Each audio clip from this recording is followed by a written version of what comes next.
I'm going to hand it over to Nikki tonight, who's going to talk on health and nutrition and some of the work she does in community and focusing on Chinese medicine. So welcome, Nikki. Thanks, Rachie. So I'd actually really love to start tonight the way that I start all my classes when I'm teaching at the Shiatsu College, which is just with a short practice. So I'd love it if everyone got into a comfortable position.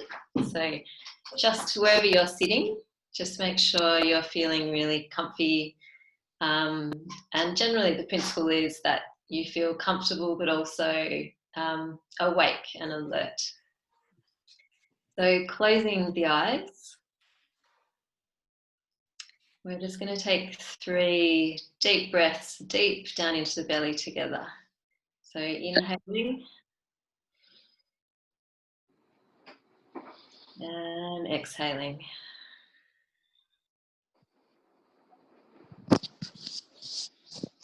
Inhaling and exhaling. One more deep breath.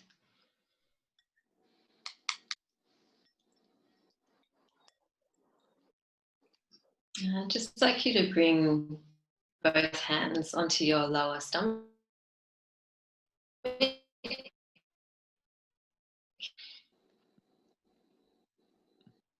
And just feel the breath moving the stomach.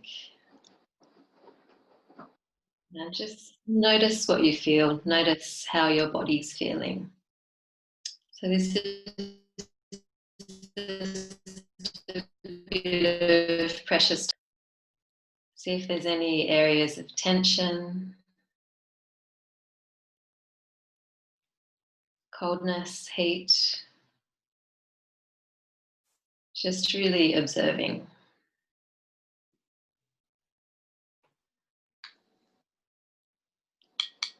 You might like to bring yourself more into your body by tuning into the sounds that are around you.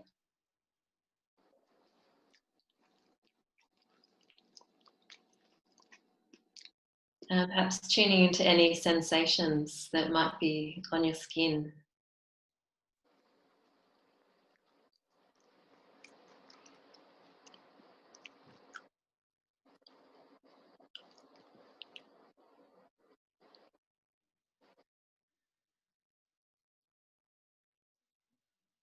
And just feeling yourself connected to this group of people in this moment as we prepare to listen to a talk.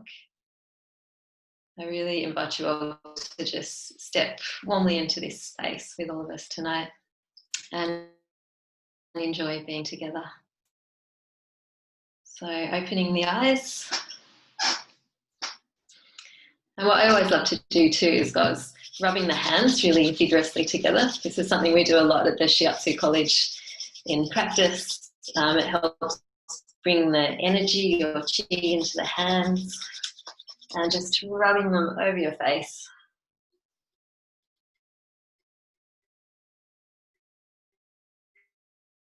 Any areas to just wake yourself up.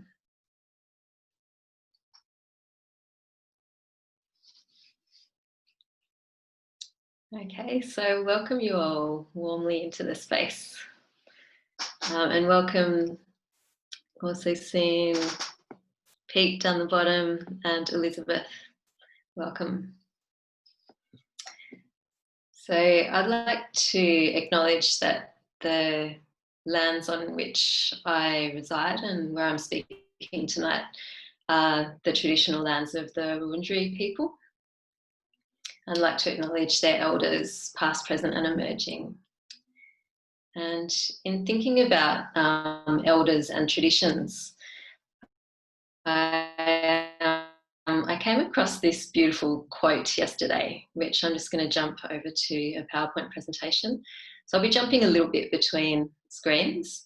I don't want it to be just a full PowerPoint presentation. I want you to see my talking head sometimes as well.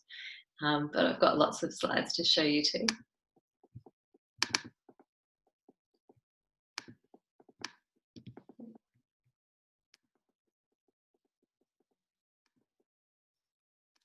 Okay, so I found this beautiful quote from a book that I've been meaning to read.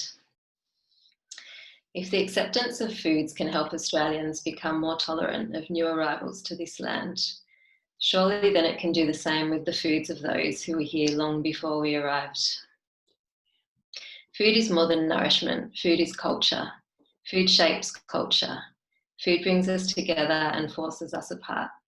In the same way, accepting the food of this land, which we are only just beginning to do after almost 230 years, will, I believe, contribute towards what I call culinary reconciliation.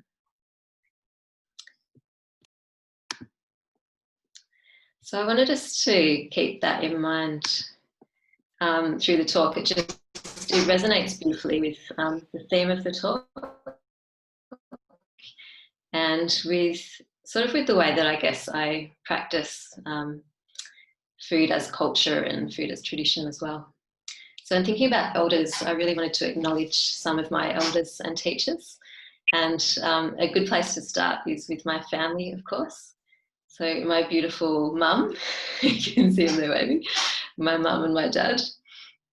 So all the elders and teachers in my life are the reason that I'm so passionate about food, and that I've found this pathway into teaching it and using it as a community tool. So I have to acknowledge my beautiful mum, who taught me and my brothers to have really adventurous taste buds, and my dad, who always caught fresh fish for us to eat. And the two of them took us camping everywhere. So we always had this beautiful experience of being outdoors and being in the seasons all the time. So two of my important teachers. And I want to acknowledge all the elders that I've had the privilege to meet over the years that have really, informed and influenced me on the way as well.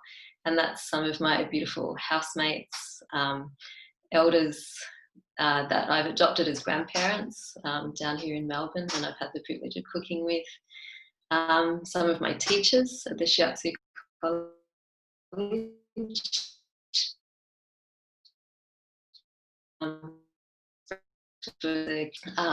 And they were really formative times.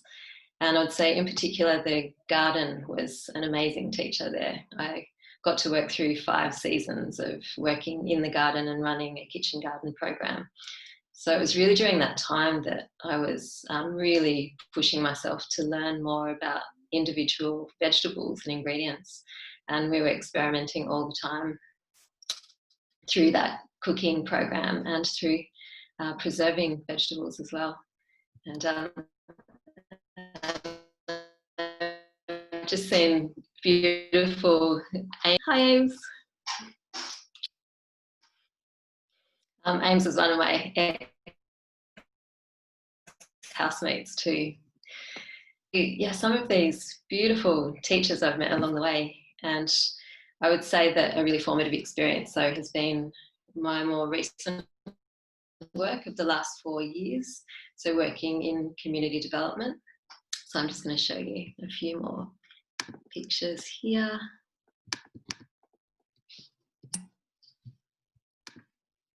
So I've been working with an organisation called North Melbourne Language and Learning, which is based at the North Melbourne Public Housing Estate. And I've gotten to work mainly in organising community events, which is such a joy because we organise them around bringing people together around food. And a strong component of that is supporting the community members to lead that and to cook the food that they love and do what they do best, which is really host and feed people. So we use that as a bit of a pathway to employment and building skills. So I've gotten to learn from some really extraordinary cooks. Here's Verena down the bottom, who's in our crowd here tonight. And I think this experience has just been really wonderful because I've worked alongside women that are incredible keepers of traditions, and we've worked together transcribing recipes, and I've learned a lot about different cooking techniques and the way spices are used in different parts of the world and new things to do with spices that I already knew. So this work has been an incredible joy, I have to say. So continuing with this theme of just acknowledging caretakers and teachers tonight, I just have a story to share with all of you, which for me actually solidifies my passion for food, and it helped me really focus, I think, on how I could incorporate this passion into my work in an even bigger way. So these photos were taken in India, and this story was when I was there 5 years ago. And I was traveling at the time with my partner at that time, who was Nepali. And so we had this incredible access to some really small villages, and we were looked after really well by family and friends. And this particular few days that really stands out in my memory is when we were trekking down to a small village, which was about 3 hours down the mountain from Darjeeling. And we'd set out a bit late, so we were actually trekking down in the dark, and I slipped and sprained my ankle quite badly about 15 minutes out of the village, and sort of hobbled my way into the village, and we did first aid, iced it and rested it. And I went to sleep hoping for the best because we were meant to trek the next day, but I was feeling pretty devastated that I probably was going to have to stay back while everyone else went trekking without me. And in the morning, I hobbled down to the little open courtyard, which was below the hut, and the family was sort of all gathering there, many generations. And the grandmother had been out early in the morning, and she'd picked some fresh turmeric and fresh ginger, which just grew all around the village. She'd picked some other herbs that I still don't know what they were. And she was making me a poultice for my ankle. So I sat there and helped her and watched her making this poultice in this incredible old metal mortar and pestle. And after she was finished, she put a thick layer of this on my ankle and wrapped it in a banana leaf. And then we wrapped a fabric cloth around that to hold it in place. And I sat there for just an hour, up to 2 hours, and noticed the swelling go down really dramatically. And then I was okay to trek. So I thought, okay, I can do this. I got myself a walking stick and set off with this group of men who were our tour guides, who were mostly local men from this village. And as we walked down the mountain, we were heading down to the river to go fishing and to make lunch for the day. We were walking with this so I guess he was like the leader of the gang for the day. But he was an incredibly knowledgeable person, and he seemed to know all the plants, so both the edible plants and the medicinal plants. And he was showing me and telling me, you know, through translating what each plant was as we walked down towards the river. So we gathered food as we went. We were gathering banana leaves, we were gathering herbs and plants to eat. And the men had also chopped down some, quite a large bamboo trunk. So the first thing they did when we got there was to build a fire, and they made this lovely entree of this watercress and rice kind of soup, which is a bit like a congee. And it was just absolutely amazing. And then they started preparing the rest of the meal. So we'd carried a live chicken down the hill with us, which was prepared on the riverbank. There was a beautiful salad being made. The rice was cooked in the bamboo directly on the fire. There was fish being caught. And there was just this beautiful hive of industry going on. And why this really stands out in my memory is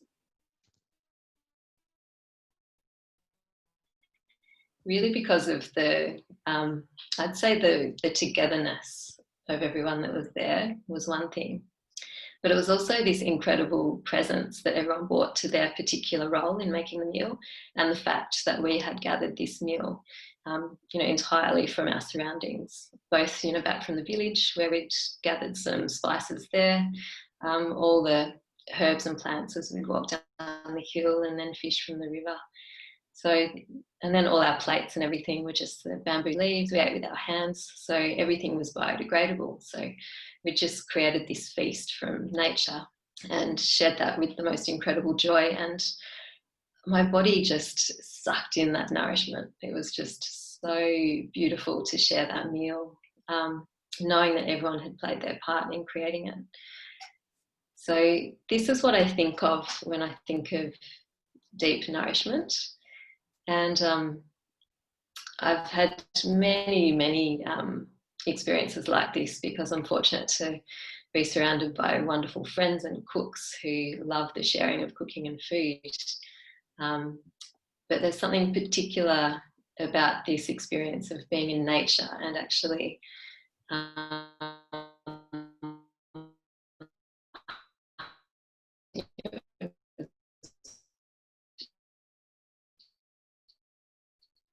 feels like it. So I'd say this kind of global perspective of cooking has really continued to influence and guide my own cooking. And by virtue then my teaching. And so for the last 4 years I've been teaching at the Shiatsu College. There's a few of my lovely students in the crowd here tonight, so I really welcome them here.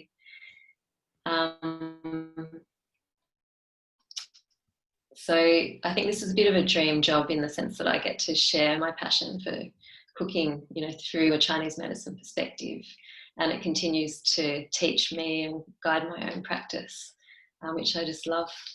And in terms of Chinese medicine, this is where another really strong passion intersects with this, and that's a long-term passion with the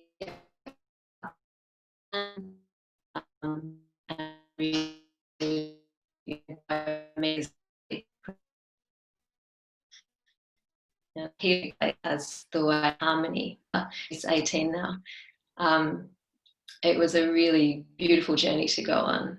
I just really loved the philosophy behind it, and I loved that it was graceful and dynamic at the same time.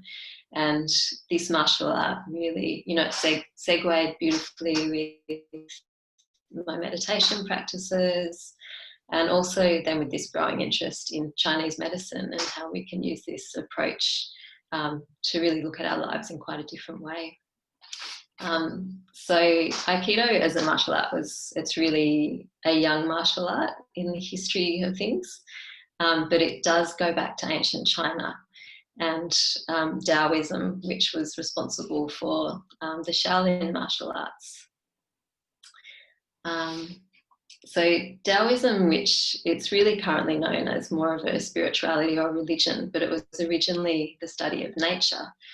And Taoism was really what led to the development of traditional Chinese and what we know of as the 8 limbs of Chinese medicine. So these really guide therapeutic practice in TCM theory. So you'll notice when I say TCM now, I'll just use that for shorthand for traditional Chinese medicine.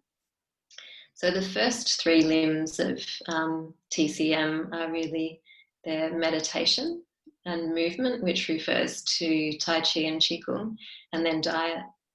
So Chinese doctors used these first 3 treatment principles before they did anything else.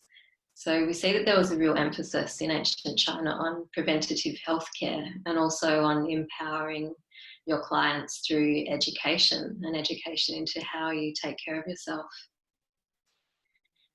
And I just love that approach. It's so different to what we experience in Western medicine.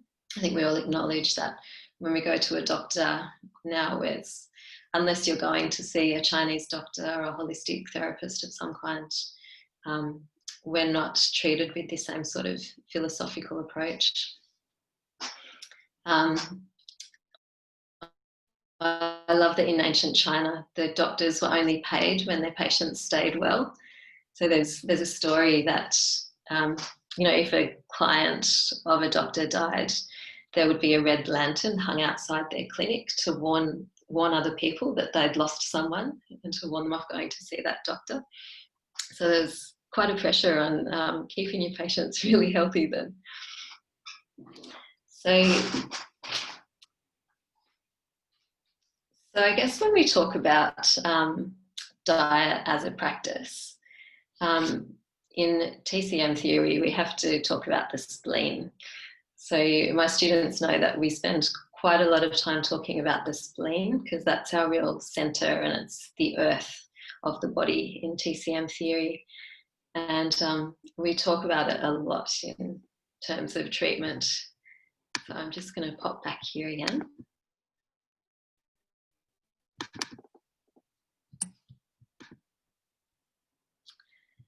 So just to finish off on the discussion about Taoism,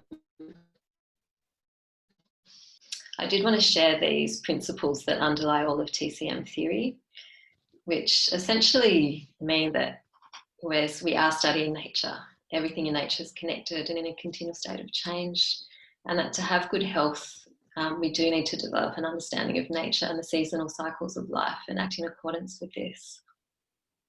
So, of course, seasonal eating is the optimal choice to keep us in balance.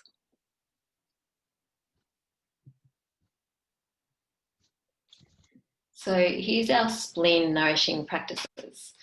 So in Western medicine, the spleen is it's a lesser acknowledged organ that sits next to our stomach, and it's talked about as a filter for bacteria, and it's part of the immune system. It recycles red blood cells and stores our white blood cells. But in TCM theory, it really occupies this very central place.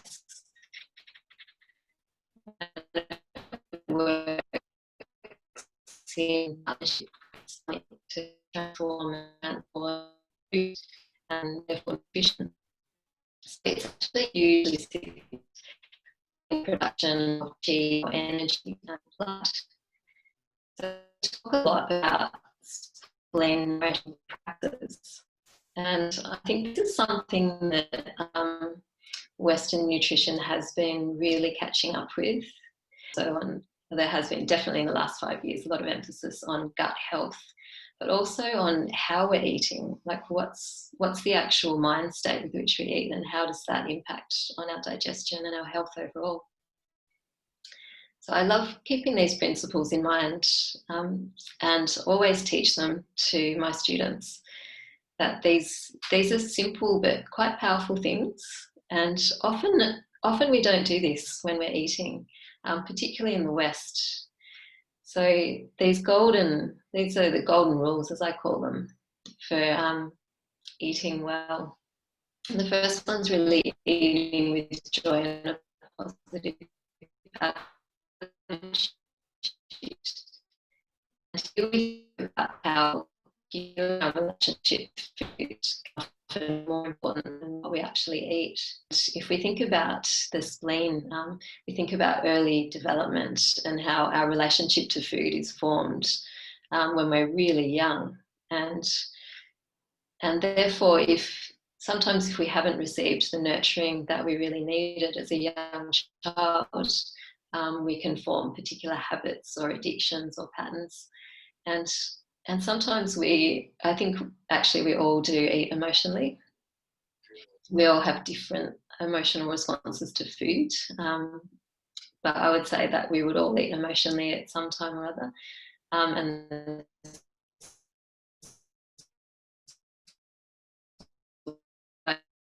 really examine that.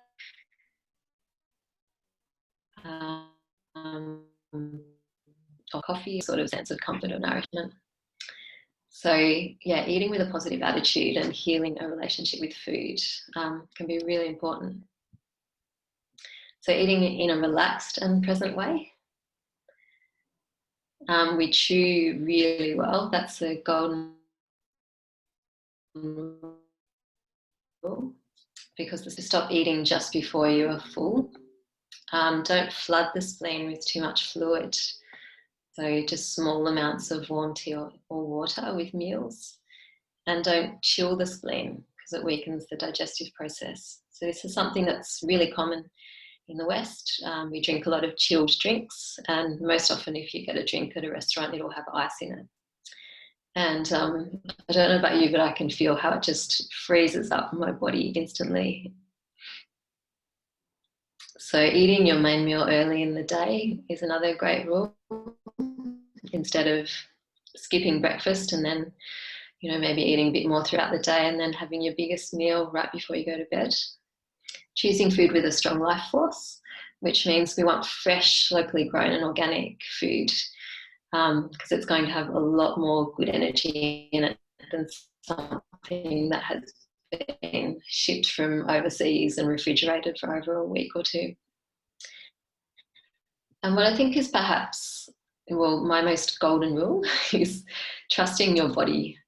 So it's trusting your deeper knowing about what nourishes you and cultivating that skill of separating cravings or addictions from deeper guidance. So observe your constitution and base your diet on your constitutional need. So what we mean when we talk about constitution is really a combination of two things. So it's your genetic inheritance, and it's also the lifestyle factors that have contributed to your current constitution.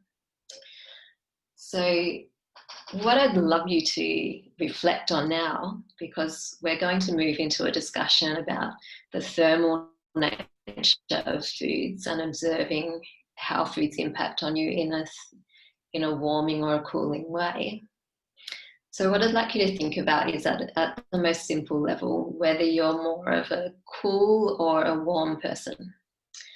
So do you get cold easily, or do you display signs of heat?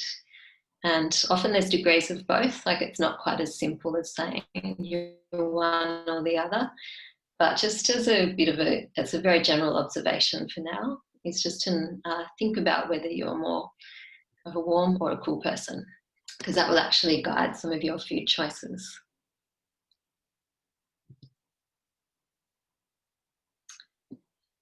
So here we come to thinking about the thermal nature of foods.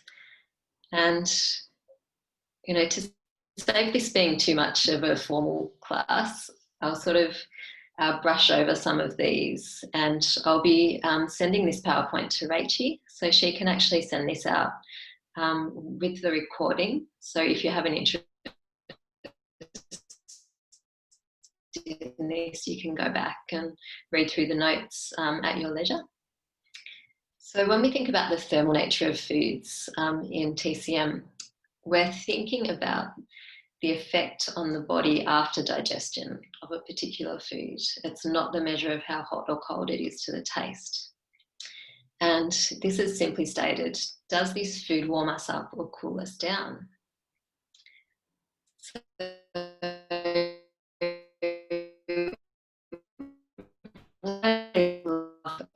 these thought processes starting to change around food.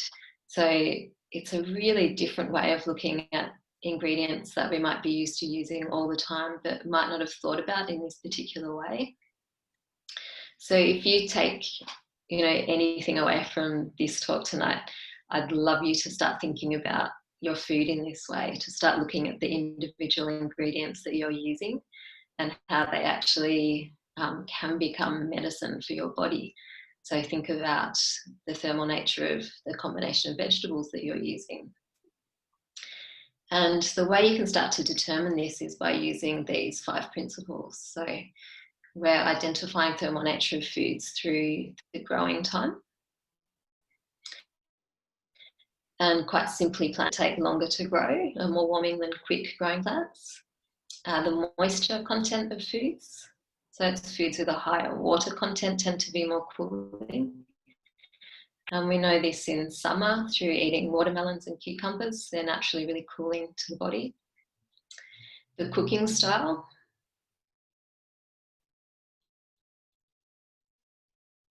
So we know that raw food is more cooling than cooked, and longer cooking methods are more warming.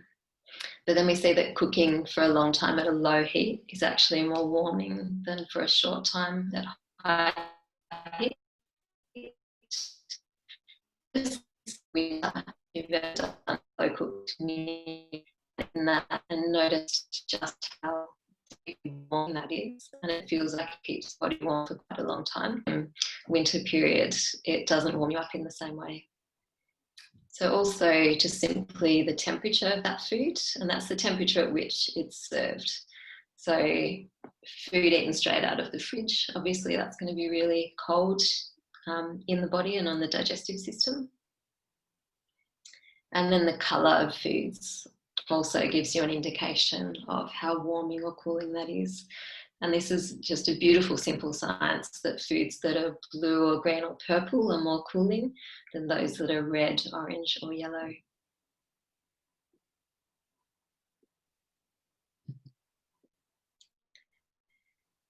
So I'll jump into the 5 flavours. So we're going to have plenty of time for chatting and questions in a little while.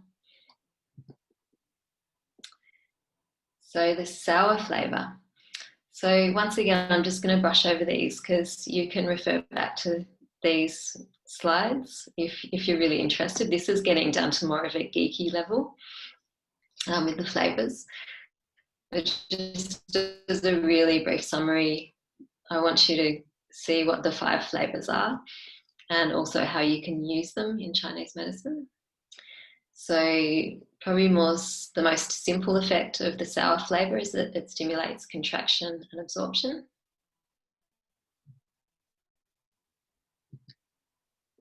We have the bitter flavour, which drains and dries. It travels downwards through the body.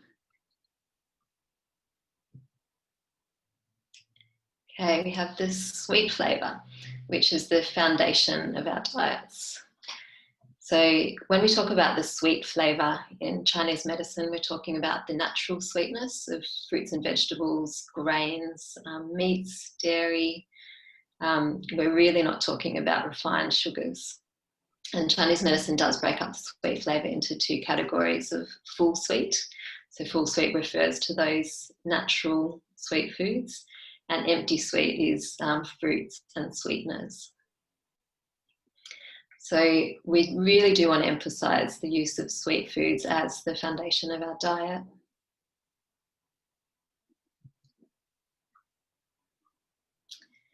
So the pungent flavour.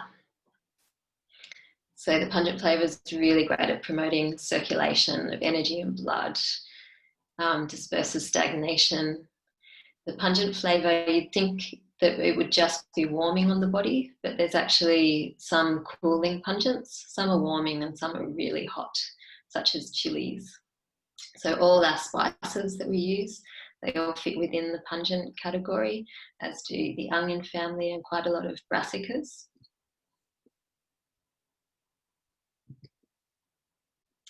We have the salty flavour, which does draw the action of a food towards the centre and root of the body.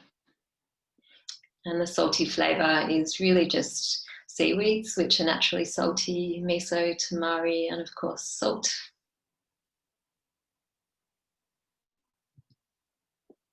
Okay, so there's our 5 flavours. And I'm going to spend a little bit more time talking about the seasons, because we wanted to explore seasonal eating in this talk. And then I'm going to come back to all of you for a good chat about it, and you can ask any questions you might have. So we've now entered the season of spring, and we can feel at the beginning, we can feel that spring is this season of expansion and growth. We're naturally feeling like we want to be more active. It's a time to nurture the yang of the body. But it's also the season of wind. So we've definitely experienced that in recent days. There's been some wild winds around, and that wind can be both internal and external. So we really need to protect ourselves actually from the invasion of wind during this season. So you'll never see a Chinese medicine practitioner without a scarf on most times of year, even in summer if there's a wind. So we really learn to protect, these parts of the neck where wind can get into the body, really protecting, also the skin from that invasion. In spring, it's the time to eat foods with upward growing energies. So this is all the young, green, sprouting and above ground vegetables. And this is a lot of what we see actually growing around us wild at the moment. So it's the ideal time to go foraging for weeds. And the best place to do that is really in your own backyard, where you know whether things have been sprayed or not. You can find all sorts of beautiful edible weeds, so chickweed and dandelion, plantain. There's all sorts of things there. So if you don't have an edible weeds book, just do a Google search. There's heaps of info online. So in spring, our appetite is naturally easing, and this is as the body is releasing its need to store energy throughout the colder months. So in spring, a flavour that's really great to use is the pungent flavour. And this is because the pungent flavour it gently stimulates the chi to move upwards and outwards. It's stimulating the yang of the body and getting you ready to move into the warm months of summer. So summer is a full yang season, with the energy moving up and out with quite a brightness. And this is when our body's chi and vitality is really at its peak and plants are growing at their fastest. It's the time to cultivate the yang while making sure it doesn't come to excess. And this is what by excess, we mean like heat exhaustion or overtaxing ourselves, so getting too excited with activity.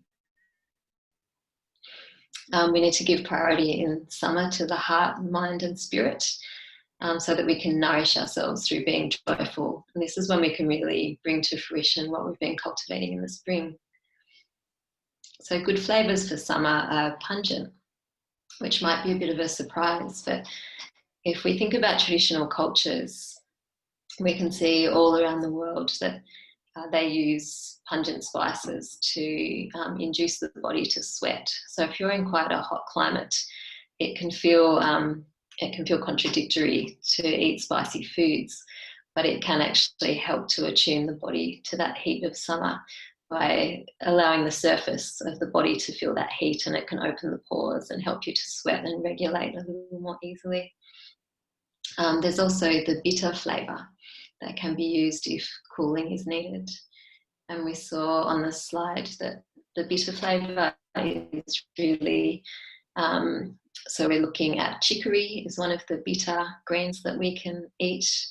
Dandelion root is a bitter flavour, and then there's bitter melon as well.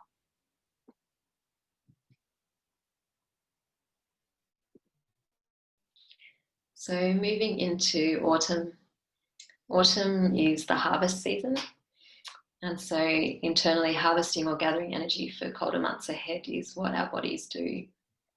So there's an emphasis on creating substance and on nurturing, supporting and building our organs, fluids and blood. It's the time to clear some of that excess summer heat, and as the temperatures drop, to start warming the body. So we notice that dryness is the dominant seasonal condition in autumn. So we saw that, in spring we have wind. In summer we really have heat as the dominant condition. Autumn we're coming into dryness. So we're looking at foods and in autumn we have sour, salty and bitter flavours, which start to support that internal movement of energy. So these flavours really, they direct energy inwards and down into the body, into the core. So they support actually the growing of internal warmth and building and storing that warmth. Okay, and winter, seasons. So we know winter is the season of hibernation, and we have just been through the most intense period of hibernation I think any of us have experienced. It's when our chi is meant to move inwards, and rest, contemplation and very nourishing activities are important. So I hope that people have been able to do that through this time. I personally think that a lockdown through winter is much more preferable to going through it in summer. So I've found it not too bad. We know in winter that cold is the dominant condition. So we need to keep our internal warmth really strong and respond intelligently to the requests of winter. And the flavours that we use to bring ourselves into attunement with winter, there's some of the salty and bitter flavours. So last slide.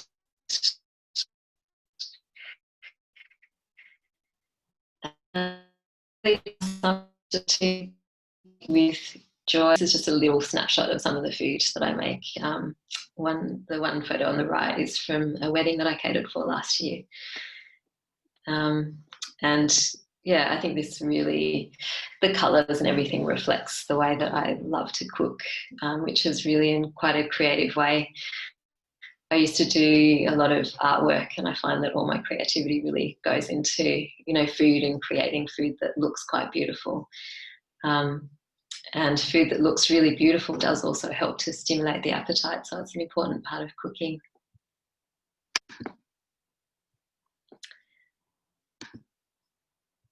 So I'm back to all of you now. Great, then it's so nice to see you all again after I've just been yabbering away for a long time.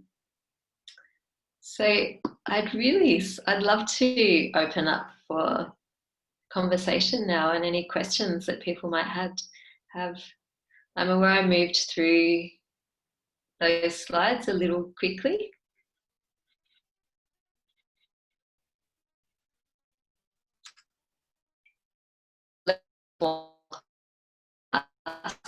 And refer back to that PowerPoint information anytime you like. One has any deeper interest in learning more, I'm really happy to share some of those handouts and resources that I have.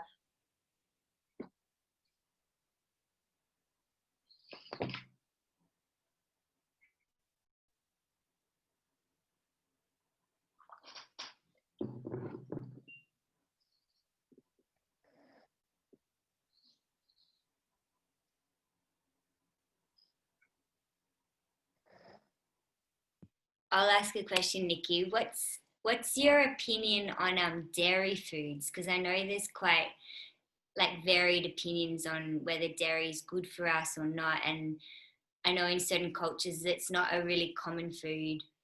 But yeah, what's your opinion on that? So I always have to preface any opinion by saying that it depends entirely on your constitution, which is why I put that point in. So for some people, dairy is really beneficial, and it's sometimes needed in healing. Sometimes it's needed for particular conditions. So again, it's down to just observing the effect that dairy has on you individually. And if you find that it is making you a bit phlegmy, and you'll notice in particular in the mornings, if you're waking up feeling a bit damp and phlegmy, then perhaps you need to reduce it. Maybe you do experiment with cutting it out and seeing how you feel. But yeah, it's definitely around observation of the effect that it has on you.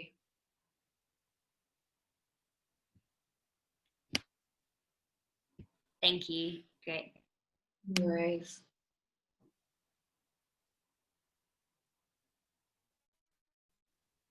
And I'd so love to point out, and I'm not dubbing you in, Pia, to talk, but my beautiful friend Pia is a Chinese medicine practitioner here. So I know you're tired at this time of night, but I really welcome you to jump in and share any extra advice or information you have, Pia.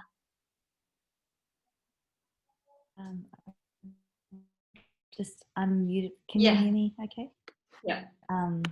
Rach, just I guess in response to that question about dairy, it is always a tricky one because dairy's got so much, goodness in it as well. But if somebody is a bit more damp in their constitution, so their spleen kind of struggles a little bit, and there are often signs and symptoms that will go along that will help a practitioner diagnose that, not just off symptoms but off their pulse as well. You know, if they really love having, say, milk on their muesli, you can do things with dairy or with any ingredients that actually help to change or influence that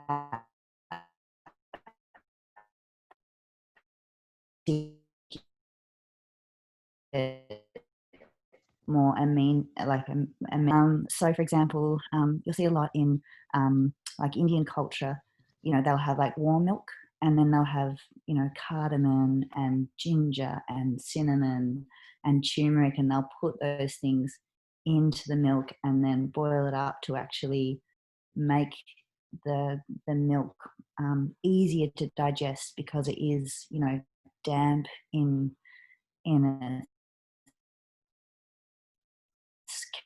characteristic thermal properties. You actually make it more digestible to the body. Great, thanks, Pia.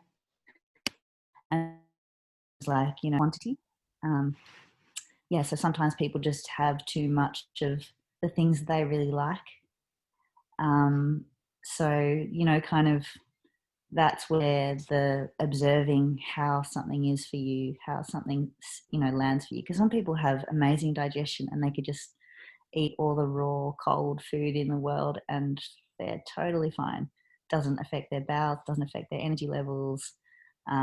They just feel like totally sparky and vital, and you know, they sleep well, they digest well, all those kinds of things. They, you know, they have an even kind of temperament. So, you know, like it's not just yeah, sometimes it affects more than just your digestion as well. But yeah, good, big conversation. Thanks, Pia.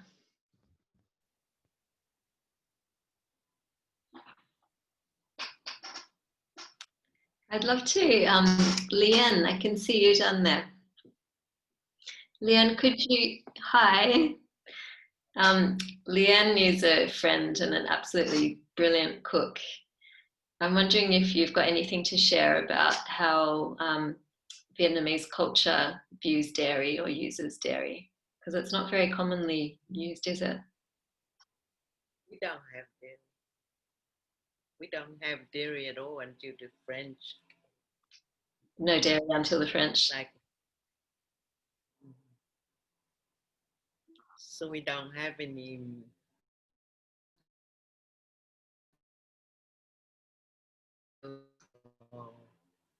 cheese or I don't know. We don't seem to think to drink milk from animals. The only milk we drink is from mother's milk, and then when the French came, we have condensed milk, which is that sweetening sort of artificial milk thing. So we don't like. I think that's why the Vietnamese doesn't have a lot of baking dishes, so we don't bake very much either, because we don't have milk or yogurt or anything like that. So the main calcium we use for is from eating fish with the bones and then chewing up all the soft bone of the animals.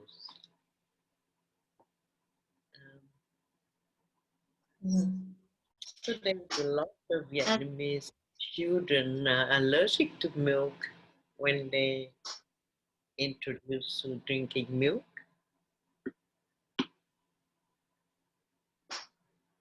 And Leanne, I'm always curious about this in your cooking, because you cook very seasonally, I've noticed, and using these sorts of 5 flavors in your cooking. Can you say a little bit about how you use the flavors in your cooking?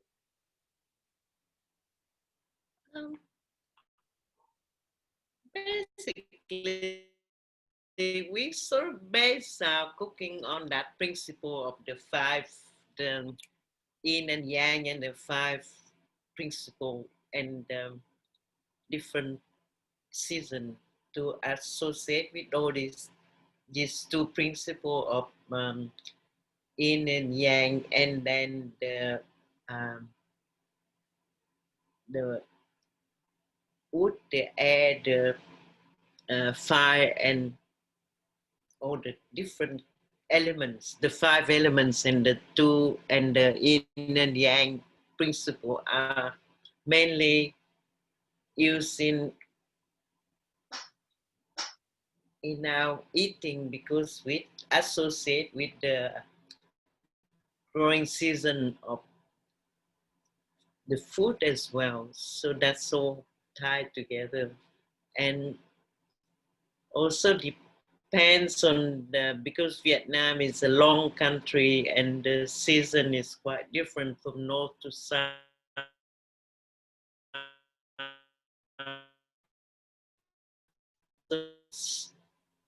Food, because the south can have their vegetable all year round because they're tropical, while we are in the north, we are sub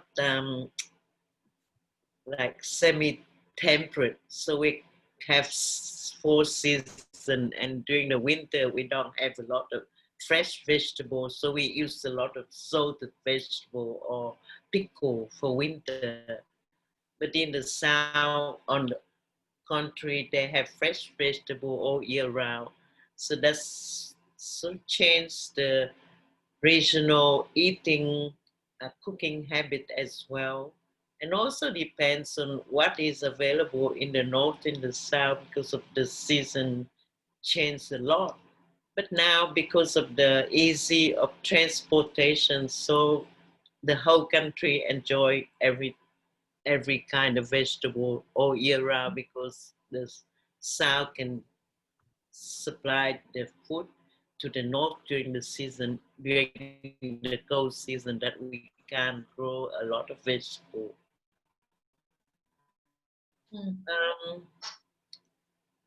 So the main principle in eating, in healthy eating in Vietnam, is eat according to the season, and then eat according to your own temperament. So if you are a hot person, then you tend to, your body require cooler food.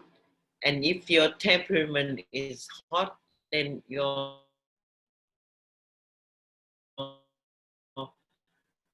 balance it out, because our whole concept of balance in eating is to balance your own inner self with the outside, so that they don't have any conflict. And I think as long as you find that balance, then you never get sick. And people also, the other concept of Vietnamese,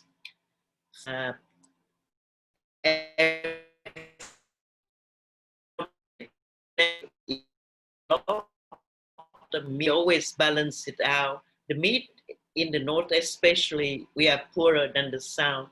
So for example, the meat is used very sparingly, and we work out that for a family of 10 or 12 people to eat for the whole 3 meals, we eat about a kilogram of meat for the 3 meals. So everybody have about 100 grams of meat for the whole 3 meals. And we make it as a flavor of the meal rather than the main meal, the main thing for the meal. So we never eat a lot of meat. And I think that's why Vietnamese changed a lot in their eating habit now. And you can see the result in the obesity start developing among the Vietnamese, especially the wealthy people in that can afford to Western rich food. But the Vietnamese, the traditional Vietnamese, like my generation of the night, growing up in 1950, we eat very differently from now. We don't eat a whole piece of meat, or we never eat a whole lump of anything like that. Everything chopped up very finely.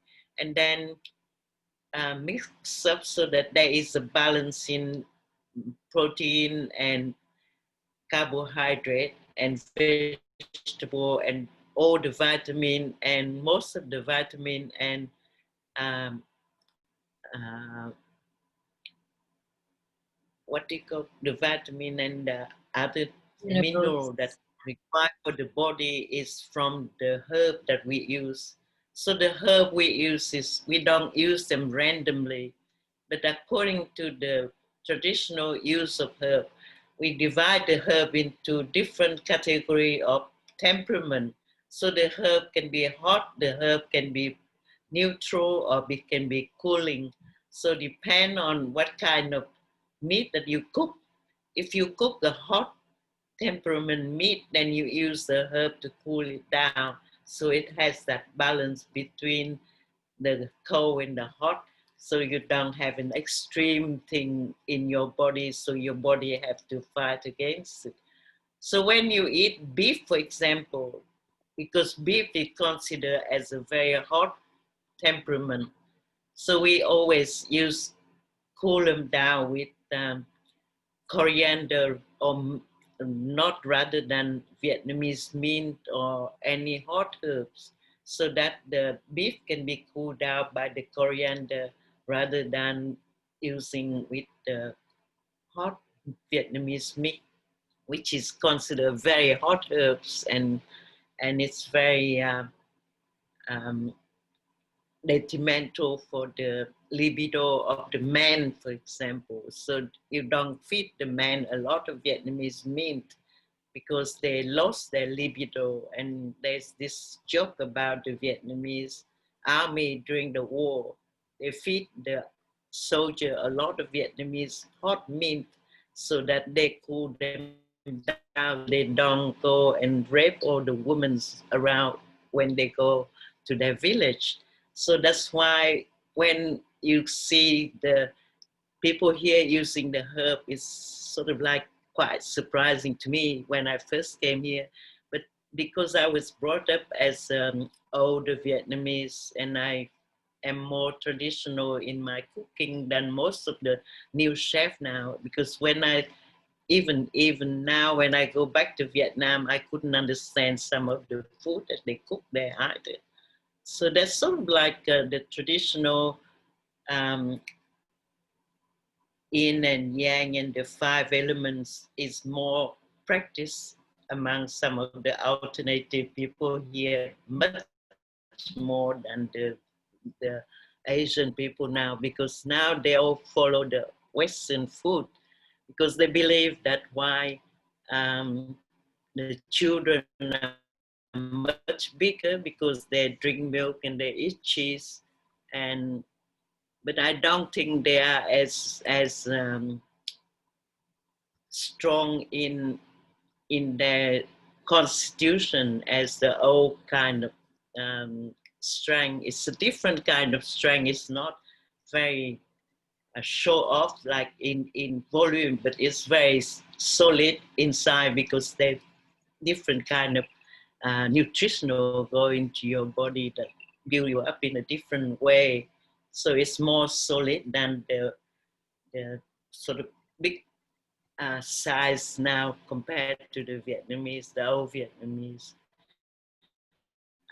So I think this, now when I talk to the Vietnamese, new Vietnamese cook, they couldn't understand why I don't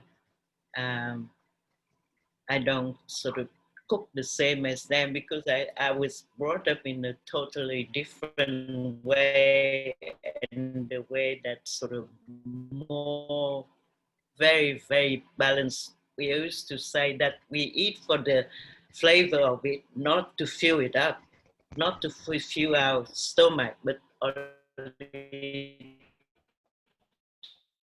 to taste the food. That's how we are brought up in, but now it's totally different. So I'm sometimes, and also because we become completely vegan now, so I don't have to worry about meat anymore or dairy products. So basically it's sort of out of my field at the moment. about using animal product. Yeah. Thanks, Leanne. Yeah. This is, I was really keen to invite Leanne tonight because I really wanted you to join the conversation, knowing that, you know, the knowledge that you have. Sometimes, you know, feel that whatever my knowledge is so irrelevant to this day, because there's no one sort of doing it, believe in doing that anymore. Because whenever you see, you go to the restaurant and you see the amount of food that they offer you on a plate, no one can eat that much. You know, like every time I go to Laksa King and I order a bowl of laksa, even the smaller size, I couldn't eat half of it. And I don't know how people just become um, over, like everything is over, not um, having the middle part anymore. Talking about Lao Tzu, I think that's where you the main principle is in the middle. So everything has to be in the middle, sort of like, so that it can balance out everything. But now it's sort of either you go that way or you go this way. I mean, even now I feel a bit uh, confused about being a vegan, because I just read that because we use so much almond. So now we cause the death of the bee because the almond become big industry. So they have to use a lot of chemical to protect the crop. And they have to use the bee for pollinated the flower. So the bee got all this chemical into their body and they just die by the million. And then when you see these things, you can see how excessive doesn't work in anything. So to me, anything that become an industry doesn't work for human at all, because humans are not supposed to become a machine. We're not supposed to be industrial ourselves into do these things. And I think because of that, the vegan food now become industrialized, so you kill all the animal. So that even being vegan is not good for the environment, because you become too excessive, you know, like you just, instead of trying to be balanced in everything, eat a little bit of that, a bit of that, so that nothing has to become a big production. And I think that's why the concept of going back to the regional living now, and people try to be self-sufficient, might be a bit better idea than everything become a big industry. I mean, growing vegetable, and we grow too much. Like, we should not grow over uh, produce food that can be used, because half of it, like most of the food that we produce, and if we don't export, half of it just go into the garbage bin. We waste so much food, and I think that's because we just too excessive in everything. And you look at the environment and you see all these problems, and if everybody just try to reduce their consumption just by half of what they're doing now, we wouldn't have that big problem with the pollution of the sea and the fish being depleted, and they have to grow enough to farm everything to feed the people, because we just over consumption. And I think when you go to the fish market and you just see, or even you go to Victoria Market and you see all these vegetables, by the end of the day, they couldn't sell all of them. So they end up going rotten and just wasted. And I just don't know what is the right thing to do. I'm just sort of give up because I'm to the end of my life now, and I don't think I can do anything anymore. So even being a vegan now is sort of make me feel terrible because I destroy all the little insect sort of thing, you know. I'm glad. So they, I'm glad you brought up the middle path, Leon, because that's it is yeah, the natural middle to. part is the way that's we're supposed to follow, but no one follow the middle part. They always go excess in one way or the other. It's very difficult. I'd love to put that out to the group. Has anyone? What's your experience of finding the middle way? Yeah, like before, it's sort of like I just wonder why people certainly need to eat so much more than we used to eat. That's so I was sort of like everything seems to be have to be most like everything has to be the most instead of just in the middle sort of thing. And I think very hard to I look at my grandchildren now and I can see the difference between my childhood and their childhood. No wonder why sort of we create so much problem because we just have too many things basically. Yeah. I look through this group and I know that we have lots of gardeners and people people amongst us who are doing great things in their own lives. Yeah, so I have a little square garden like 2 meter by 2 meter. And I don't even eat all the vegetable that I grow. I have to give it to my neighbor sometimes. And it just need so little but it's just like everything seems to be worried. Like people, as soon as any crisis, people run now and buy everything up. And I don't know what they do, but to tell you the truth, for the whole lockdown, I didn't have to buy anything. I just eat all the things that I have been collecting in my cabinet, and I put them out like noodles and all the dry foods and everything. It just sit there. And I'm sure that every pantry is the same. Like people just have so many things in their pantry, but sometimes you just keep them there for such a long time. And then as every time as there's a crisis, people come out and go out and buy everything instead of looking to their own cupboard to see what they can use. So, okay, before they go out and buy more things and create sort of like a crisis in the shop, basically. I didn't, like today, for dinner, I just go to my garden and I cut a dozen of those green leaf out of the cabbage. And I can make a huge stir fry of that for my son and me. And we have that with some rice, and that's all we need to eat. And I just don't know why people are so worried about sort of running out of food and all that kind of stuff.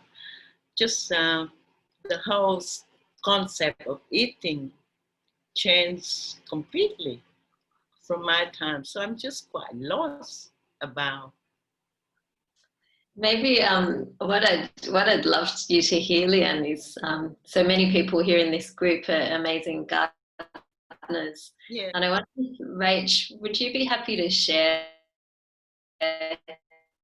just a little bit on how your community that you live in, what's the middle way, I guess, that you guys have found, and how you support this food production system amongst your there's community? a few of us living on one street, and sometimes if I grow my green was overproduced, then I just have to go and give it to my neighbor. And then in return, because they know that I don't, my family, I eat cheese sometimes. but my family doesn't eat it. So the neighbor will go to the market and they will give me a piece of cheese or something in return. And like during at the moment, like I have the Vietnamese mint overgrow, and I have to cut them and put them out in the front of the house so people can just pick them up. And people, if you let them know what you grow, and when they don't have it, they can get it from your garden. And I only have like I grow enough vegetable during the summer for the summer supply and then the winter. And and then for the fruit, I just have 2 fig trees that produce enough fruit for my grandson to have 1 fig every morning during the season. Then the stone fruit is produce enough fruit for them to have 1 fruit a day. So that's how I live. And Leanne, so I think Leanne, I think so many people here are very excited. Are you there? And my internet's unstable.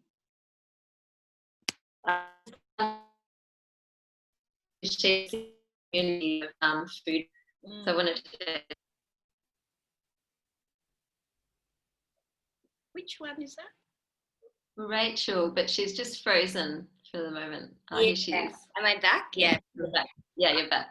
I was just going to say you have to cook for us or when lockdown's over because everybody here, our mouths are watering, imagining your food. So thank you so much for sharing. Have I frozen? I think I'm sort of too old-fashioned for talking to people these days, I think. But so we live in the hood and Julie and Virgil are here from the hood as well, which is lovely to have them here from across the road. And we have goats that we milk, and that's a really lovely connection to food. And we many people here have veggie gardens and lots of fruit trees where we can share the fruit that comes from them. And then days where we might collect lots of tomatoes from an organic tomato farm and make passata together and things like this. So food is a huge part of the community here, and preserving food, like lots of bottling and things. Yeah, I think as long as we don't sort of like turn everything into an industry, I think it's so sad. Like, all the social service become industry. That's why it's so fall down around us. And I just shudder to think of everything become industry. I think that's when I give up and stop being exist, I think. Yeah. As I think you'd find very empathetic. Yeah.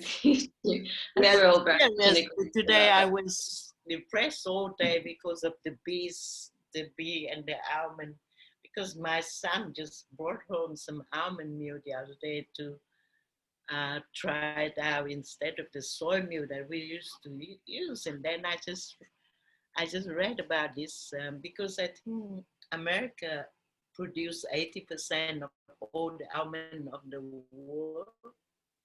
And some of the beekeepers now, they can't compete with the honey, imported honey.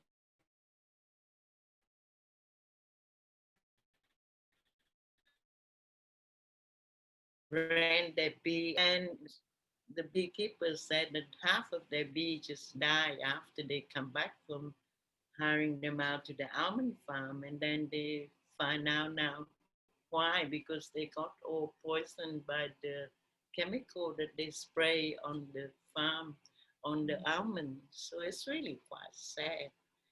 So that was really terrible for me all day today. So I wasn't very good at thinking about food today. Sorry. So, That's okay. I think we all feel that because there's really big impacts with dietary trends, and I think it's a point I love to make in my classes, is that we're looking at Chinese medicine as this dietary therapy that's been virtually unchanged for 3,500 years. And we look at Western diets that are just this constant roller coaster of changes according to trends and new emerging science, and each new scientific report seems to contradict the other.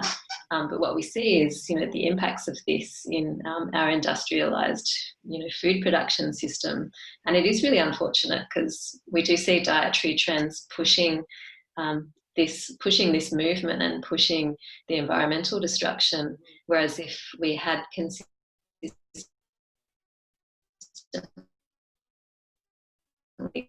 this middle path as we can for our own needs, and only just what we need, then I really do believe we wouldn't be in the mess that we're in.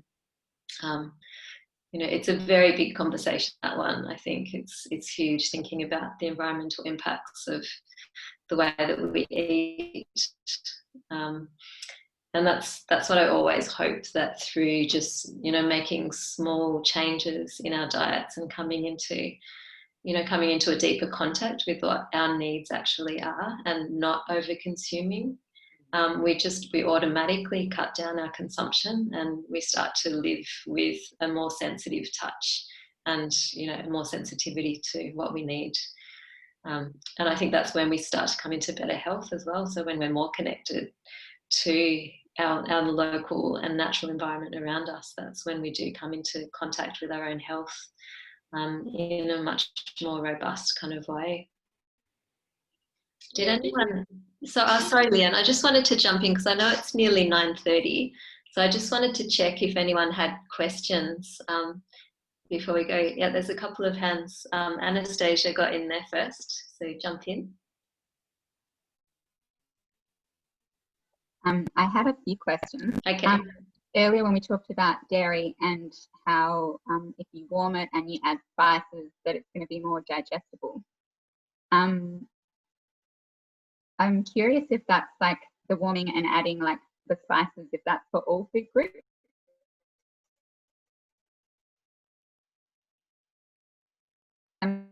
Gluten, like reacting not so well to gluten.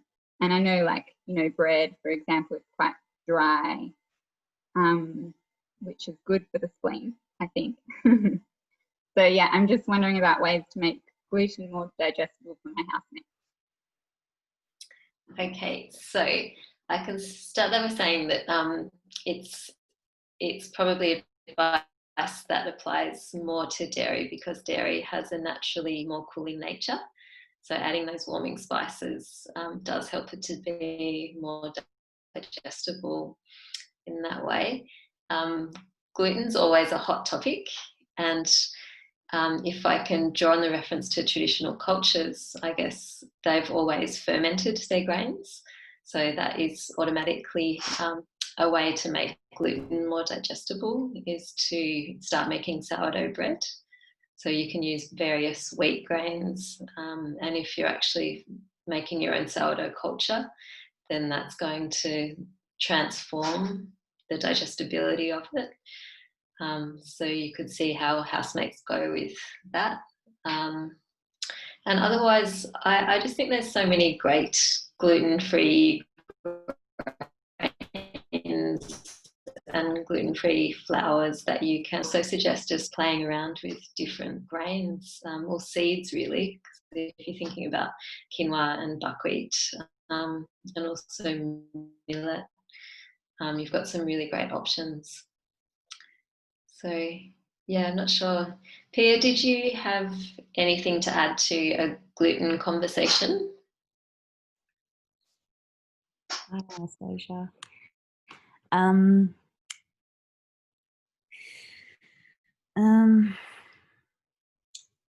The tricky thing for me is always there's no kind of blanket advice that I would give, if that makes sense. because it's not just, sometimes you can go down the track of, you know, a particular ingredient or a particular food group being problematic. Sometimes it literally is, you know, sometimes people have celiac disease or Crohn's disease or something that's, you know, really inflammatory, and you do want to avoid particular things.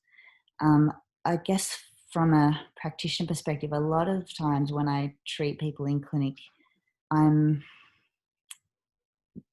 they'll have like a really long list sometimes, or a really varied list of things that they're allergic to or intolerant to. And sometimes I just work with their system and actually building their physiology to a point where they can actually digest anything. So it's interesting that, you know, a lot of people will have like a gluten, or be developing a gluten intolerance over their lifetime. And I think sometimes it's because we just have had so much of a particular thing, that we've, you know, again, we've sort of just done something to excess. And sometimes it's because, you know, the way that we live, our lifestyle factors, or how we look after ourselves, just isn't as good as maybe it could be. And so it's actually our systems that are suffering. And then, you know, gluten might just be triggering that to show up, a particular deficiency, if that makes sense. Thanks, Peter. Yeah. Really great to have you in this audience. It's a hard one, because it's always that's the thing about Chinese medicine, it's always taken on an individual basis. There's no hard and fast rules really. And when you're treating somebody, and this is what I love about what Nikki does, because Nikki, you're really educating people about how they can, you know, do the really basic things that are foundational to somebody's health and that are so preventative. But when you actually have an issue, then maybe you do need to look at something a bit more specific, or get a bit more specific in advice, if that makes sense, to help to correct an imbalance. But you can definitely do that with food, but sometimes you might need a bit more than food. Yeah. Anastasia, I might jump over to Julie, because these guys had their hand up, and I'll come back to you if we've got more time. Thank you. This is so interesting. I had two questions. One was about when you say eating seasonally, and you talk about the 5 different seasons. How does that translate to the seasons in Australia, or particularly Melbourne? Because at least what I have found it very interesting. I've been living overseas for some years, and then coming and looking at nature and finding it actually so confusing, because it's so completely different European seasons, and summertime I'd say has elements of winter in Europe, because things really go dormant, and so I find some of these energies or things happening is so mixed in the seasons here. That was my first question. And the second question is about eating simply. So the idea of not mixing too many ingredients, but just having 1 or 2 ingredients as a way to calm your mind, or just, I don't know. I would just like to know more about that. Yeah, so the seasonal observation is a great one in, you know, Melbourne and Victoria, because we do have such crazily fluctuating seasons here, and all countries experience the seasons in a different way. So again, yeah, they're not hard and fast rules, but they're more observances. So, you know, we will notice within this space of a Melbourne summer that we will experience some winter conditions as well. So that's where I would say we start to integrate in these other seasonal elements, you know, back into that season. So if we're hit with a cold spell in the middle of summer, I will quite automatically go into a winter style of eating and nurturing myself, and actually, you know, protecting myself from the cold, and just moderating my behaviour a bit. So I think that's how I'd respond to that question, is that it's how we're observing the seasons, even when they're, you know, occurring at different times, which is especially what we're getting with climate change. It's not quite actually. It's more the how can I say? It's not that it is changing in a day or from one day to another. It's more about the quality of the particular season that is so different.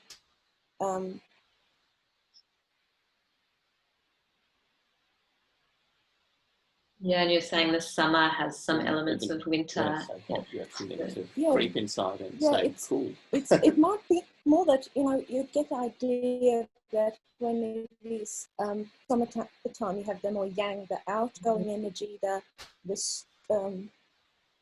I actually don't necessarily always find it is so outgoing energy, because of the extreme heat. You often have a need to just go, oh no, somehow I have to find a way to cope through here.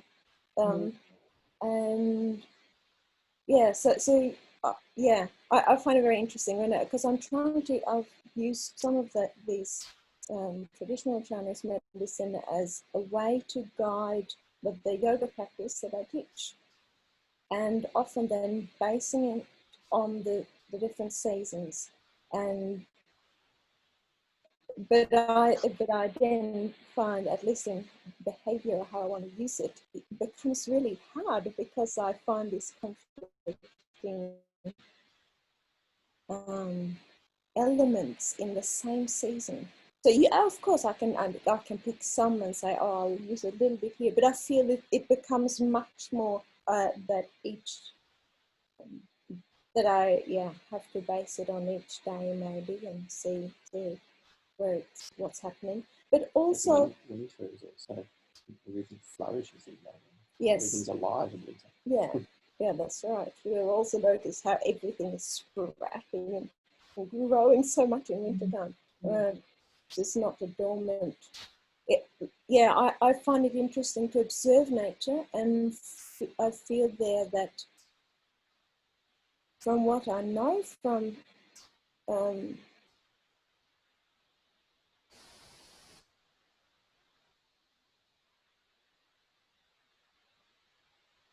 understanding reflected here, and then I've tried to read more about Aboriginal understanding of the seasons, and then they talk about 8 different seasons in Melbourne, but I haven't found much information about that yet. So I find that interesting to understand. Yeah, and I've heard, you know, songs about the 6 seasons that we have here as well. So I think there's quite a bit of flex with that. So I think in response to how you've really defined that question, again, I would just bring it back to observing how your individual constitution behaves within your experience. So what your experience of that season is, and how you need to respond to it. You know, I hear that you're saying that some seasons, you know, you feel like you're not moving outwards with a bright energy, with that summer energy. You actually feel like you need to retreat. So that sounds like you're listening to what your body's telling you to do, because sometimes the heat summer is too intense. So what I presented is really, you know, it's sort of what happens in more of an ideal situation in some ways, but knowing that we all have to respond very individually. to what we're experiencing within the seasons. And that includes both our activities as well as the food that we're eating. So does that seem like a bit more of a satisfactory answer to that? Yes, yeah. I understand what you mean, and yeah, I think I am. But I think what I was more wondering is, I feel that where you're coming from might be from, well, it's translating a tradition and bringing it down to Australia that has a very different environment. And so I'm more thinking, does it really translate exactly like that, or should the seasons be even more tweaked to fit into this environment?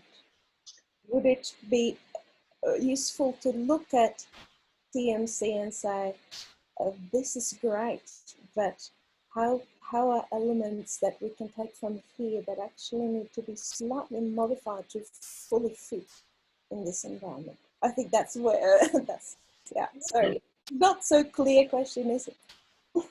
It's a really great observation, because we are using a medicine that's been developed in very different climates. But it's a medicine that is wide open for adaptation, because it's about finding our way and harmonizing with nature. So I would say that it is a process of self-education, and the more that you start to use it as a sort of philosophy and a practice that guides your life, the more you see that it does just continue to adapt and flex to your life and your needs. So I think it's actually a really perfect medicine to be moved, anywhere in the world, really. We adapt to what our seasonal produce is. So to bring it back to that dietary context, the simplest way to adapt is really that our foods will be very, very different compared to what China would be using. But we can really easily adapt to the seasons by eating what's grown locally and seasonally for us, which I know you guys do in the hood. So I think anyone that's growing their own vegetables is automatically doing this already. You're doing one of the best things that you can do for your health in terms of eating seasonally. So yeah, I think it's really adaptable to wherever you are. Thank you. No worries. Any other questions? Before we take another question, Nikki, just because I know some people are going, we finish these and we can do questions after, just by everyone going around and saying what they're going to take away from this talk. So I'd like to say massive thank you to you, and we will still be able to have questions after, but just before, if some people need to go, I'll say your name, and then you can unmute yourself and just share with Nikki what you got from this. So we'll start with Nikki's parents.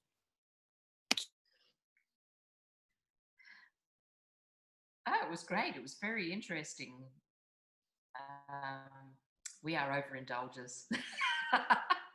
What about chocolate, Nick? Is that good? Yeah, everyone knows my love. I'm trying to bring that into the conversation the whole time. My naughty parents trying to dog me in.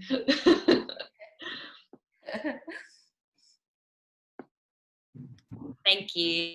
Thank you, everybody. And Anastasia. Yeah, it was actually that dairy thing with the spices and the warming, because to me that was the middle way that really landed with me tonight, rather than cutting out the food group. Cool. And Pia.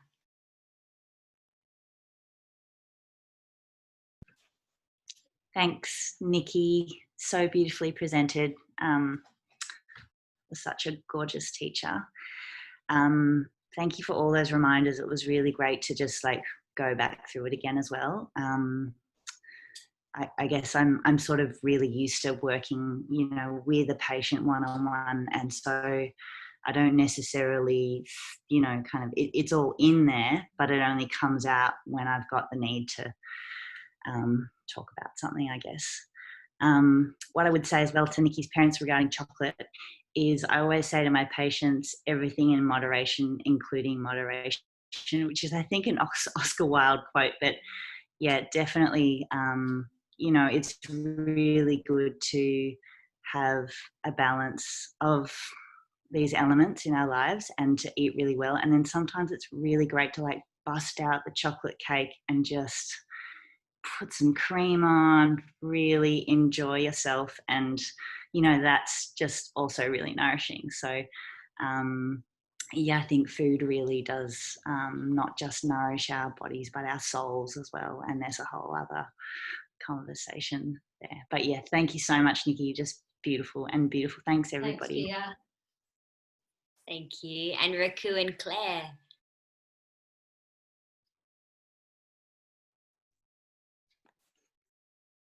I think particularly struck by the piece, by the thing they were contributing in a very very embodied sharing. It's a lovely reminder, I guess, that it's not necessarily about products and what you can afford, but what you can share. So that's something I'll hang on to and try and, you know, something I try to cultivate in my life, but it's always good, like Pia was just saying, it's nice to have these reminders, what you really care about and how it all fits together. And for me, thanks, Nikki, I'm going to go on a journey of getting to know my own constitution more and what information's in that. Great. And Leanne.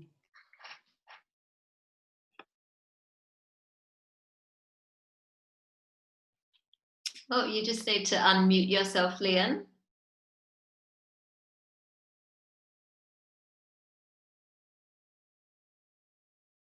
Just first. Thank you very much for having me. I'm not sure what your class is. I'm just sorry I jumped in. I don't know what you're talking about. But the one thing I want to give you, ask you is, Nikki, have you downloaded that list of all the edible vegetable and fruit in the world that made by the Tasmanian No, I man? haven't. There's he's cataloged 33,170 edible fruit and vegetable all around the world in specific each region, like in Melbourne, in Kensington, what is available there. And then he gives the list of all the nutritional value of every vegetable as well. So it's a great thing to download, and then he can tell you exactly what region it grows in and what season and how much nutrition it has in everything in that catalog. Wow. If we Google Google food list Tasmanian botanist. Edible fruit and vegetable of the world by Mr. French.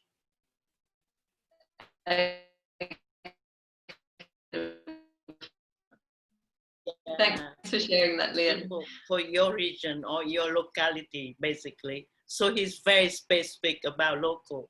Like in Melbourne, what valley produce what sort of vegetable and what season and have everything. So, and most of them are native as well. So try to get that list, because that would be the good guide for eating. And for vegetable growing people. Maybe I can get that and send it out to everyone. Thank you. Yeah, you can download them, I think. His name is Mr. And I'm not sure whether Christopher French or David French, I forgot now. But his name is French and he's from Bernie, Tasmania, and his catalog of 33,000, I think 170 edible fruit and vegetable in the world. Thank you. Gave you all the location, exactly where it is. And now Julie and Virgil.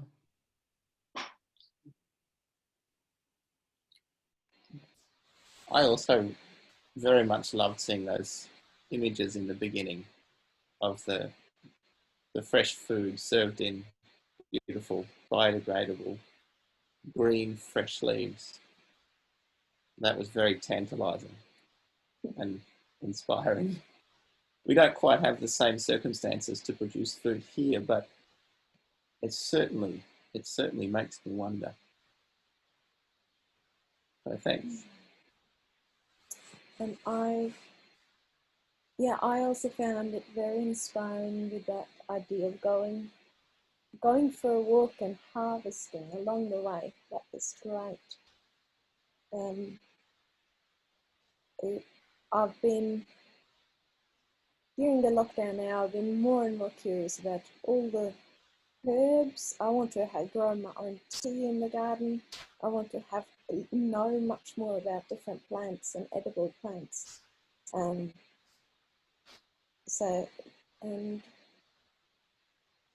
I found it just so lovely how you went very clearly through each topic and had dot points, and I'm looking so much forward to looking through those notes later on. And I'd love to get more information. I find it's very interesting. So thank you so much for sharing. Thank you. And Joan, is it Joan? Is that how I say your name? Jone. Yeah. I'm just really glad I didn't miss it. I nearly forgot, and everything was really beautiful. But I'm very grateful, particularly for being able to listen to Leanne. I was talking to a friend yesterday that has a similar condition, and she was telling me how her grandmother knew a lot of plants, and she was kind of like a healer, and she didn't get that knowledge, and she would like to have it right now. And I don't know, listening to Leanne, I just like heard the voice of like my grandmother and her grandmother, and a lot of the things she said, they were like so big facts. And I always thought we overproduce, and I always kind of put that outside of me. But when she was talking about how we overeat and that's adding to the problem, I was like, oh, I'm actually part of the problem too. So my overeating is actually really bad, and it kind of shifted the guilt to me. And I think it's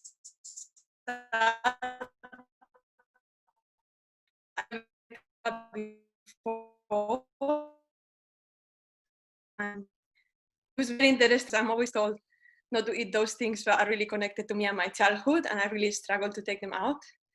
So it's just interesting to see different ways in which you can incorporate more things to your diet rather than cutting them off. So anyway, thanks so much. Thank you, Johnny. And M, are you there, M? Go to Robin.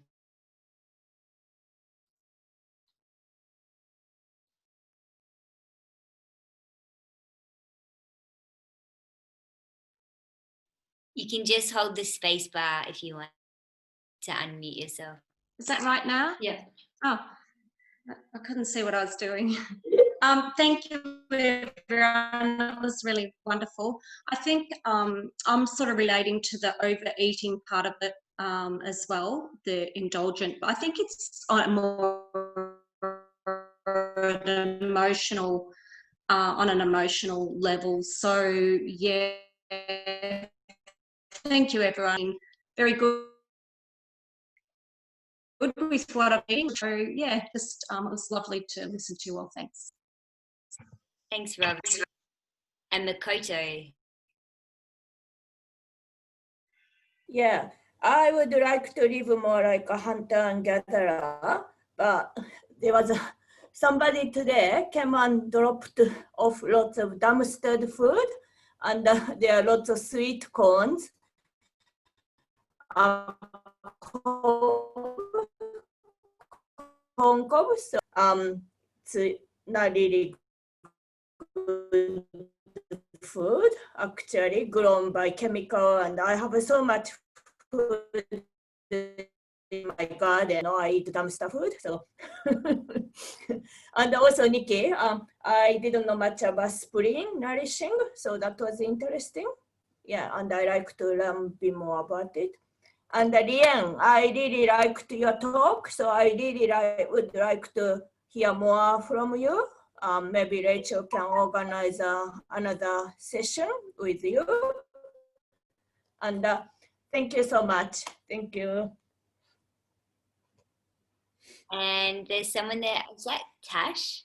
I don't know who's. Yeah, Tash. Yeah. Hello. I you know.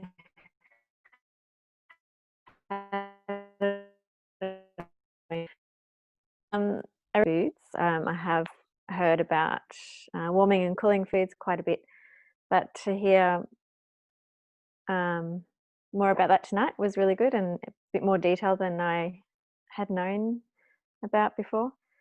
And also a reminder to go and wander around our garden and look for the edible weeds. I did actually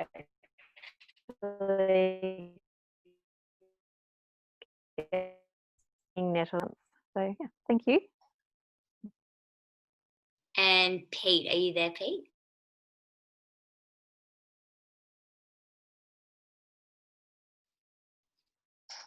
I'm not sure if Pete or Emma are there still, but yeah, so we can open it up. That's just going to kind of officially close Home Uni for the evening. And a massive thank you to Nikki again for your time and your expertise and your passion for this stuff.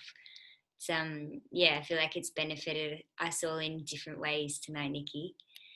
And yeah, I want to open it up to questions again. Just I won't close it yet, so we can just still chat away. Thanks, Rachel. Thanks. It was so lovely to be asked to do a talk. It's a really great chance to pause and reflect on this work. Yeah.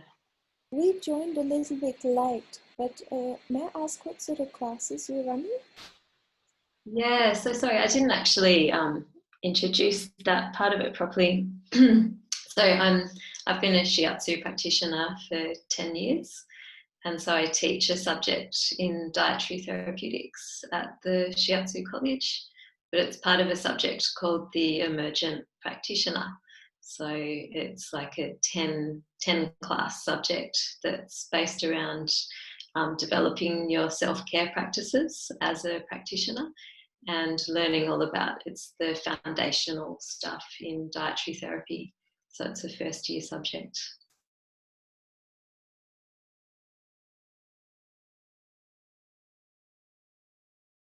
Yeah. Any other questions, or are people feeling pretty ready for bed?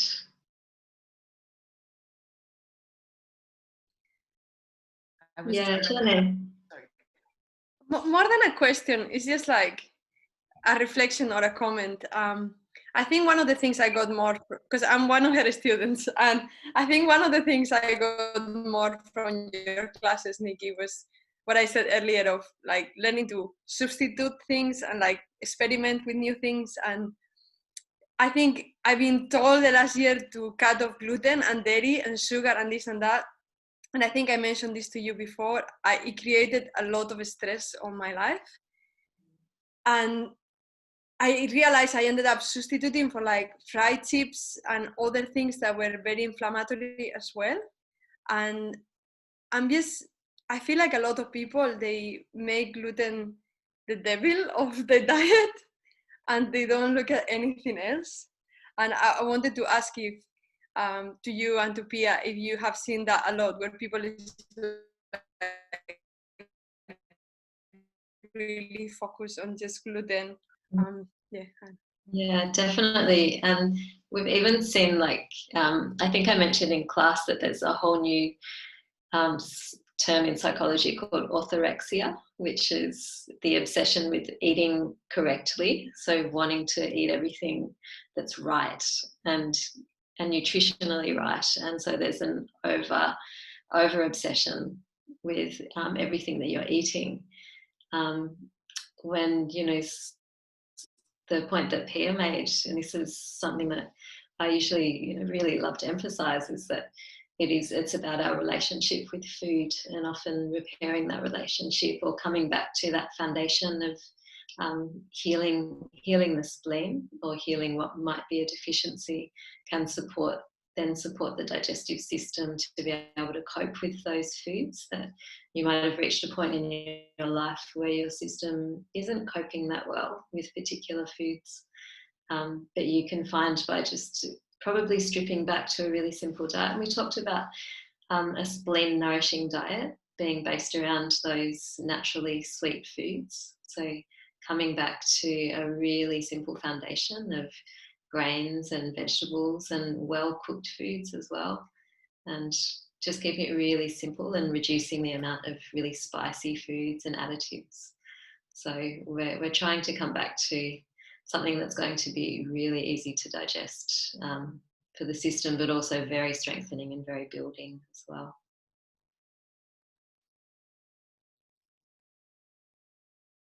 Yeah, it's what Pia was talking about earlier.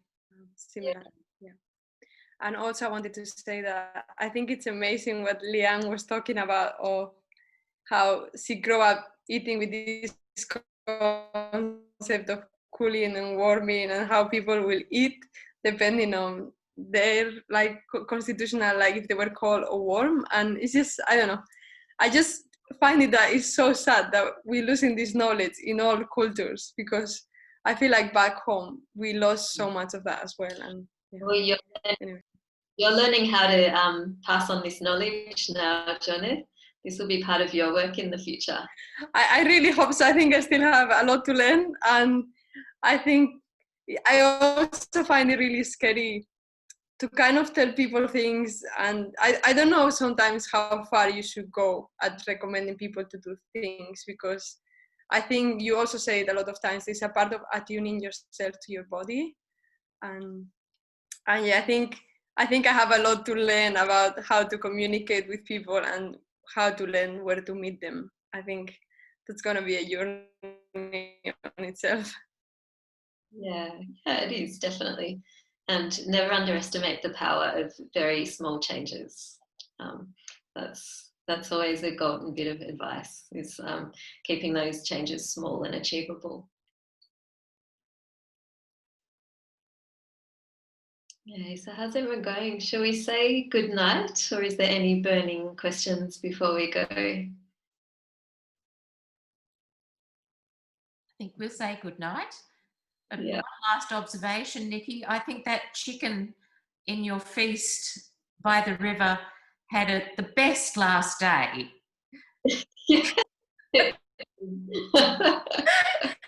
He looked like he had a fun day hiking and seeing everything. I don't think he enjoyed the journey down to the river, being tied in a bag. But oh no, perhaps not. I was thinking at least he had scenery, and that would be nice. And there was full respect. You need to make a book, Nikki. What's that? You need to make a book. Yes, I know. I have been asked to make a cookbook quite a lot at the meditation retreats. So, yeah. I loved seeing the photos and the meals. It was brilliant. Thank you. Yeah, I thought we all needed to go on a little journey since we've all been stuck at home for so long. But we will say good night. Love you. Thanks for coming. And, oh my God, I hope we get to see you soon for real. Good night. Bye, everybody. Bye. Bye. Thank you, Rachel. Bye, good night. Thank you. Bye. Good night, John. Yeah. Good night, everyone. So good to see you, Raku and Claire. Beautiful. Yeah. You too. And Tilly. Bye, Tilly. Yeah. If you're still there, and M. Thanks, Rachie. That was so enjoyable. And we'll talk soon, hey. Night, guys.